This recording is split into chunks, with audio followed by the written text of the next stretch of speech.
Kris here. Welcome back to another week of 5-Minute Church. We're talking again on I Don't Care Anymore. We're speaking about just turning all of your cares over to the Lord. Today I want to ask a question. Are you a caretaker? I'm not talking about being the caretaker at the school grounds or a caretaker of a nursing home facility. I'm talking about a caretaker, one that takes for no reason things that you don't even need to worry about. Now, the devil's got a lot of people on the take.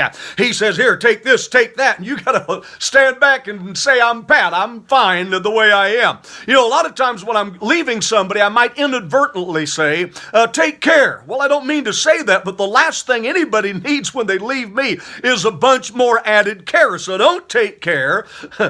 Don't be a caretaker. Number one, taking is not casting, and holding on is not letting go. 1 Peter 5:7, casting all your care on him, for he cares for you. You do the casting, he'll do the caring. And our text in Philippians 4:6 says, be careful for nothing, but in everything by prayer and supplication with thanksgiving, let your requests be made known to God. You know, cares are very much like leeches. They fasten on. Just like a leech drains you of your blood flow, cares will drain you of your life flow. Jesus said the thorns are the cares of this life and the lusts of other things entering in. And they wrap around and choke the seed, or they choke the young plant. They fasten on. It's just like that viper that jumped out of the fire and fastened on to Paul's hand. Well, the reason he attacked Paul's hand is because the devil didn't want Paul laying hands on the sick.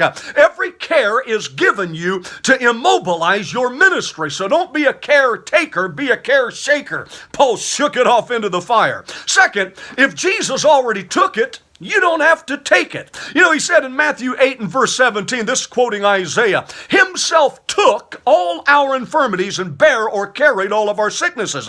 It's like the scapegoat that they laid hands on and it took their sin and they cast the scapegoat over the cliff. Jesus took it away. You know, he took our shame, he took our penalty, he took our sin, he took our cares.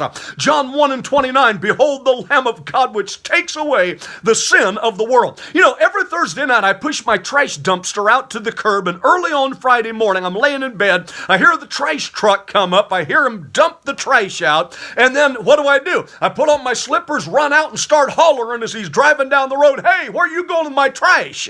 No, I don't do that. I do the casting, he does the caring. I let it go and I go back to sleep. And then third, someone laments, I just can't take this anymore. Well, good, don't take it anymore. Say it, I don't care anymore. You know, in Matthew chapter 6, several places, Jesus said, take no thought concerning what you're going to eat, what you're going to drink. And other places said, take no thought for tomorrow, because tomorrow will take thought for itself. In other words, you don't have to care about those things. Turn it over to the Lord. And then number 4, when worries become words, then words become welcome mats. Think that through. Matthew 6:31, don't worry, or in other words, take no thought saying, what shall we eat or drink? Now, the worry isn't the problem. It's when you start saying it, when you open your big trap. Listen, the devil has no leverage over you until you confess something or speak something, then he'll use it to become the accuser of the brethren and let you have it with both barrels. And then number 5, let me close with this. Once you take something, brother, it's yours. Somebody says, Trixie, I'd like to take your hand in marriage. Well, when you take her hand in marriage, she also takes yours. And I know people that have been taken for everything. Now, think about this. Somebody says, he took ill.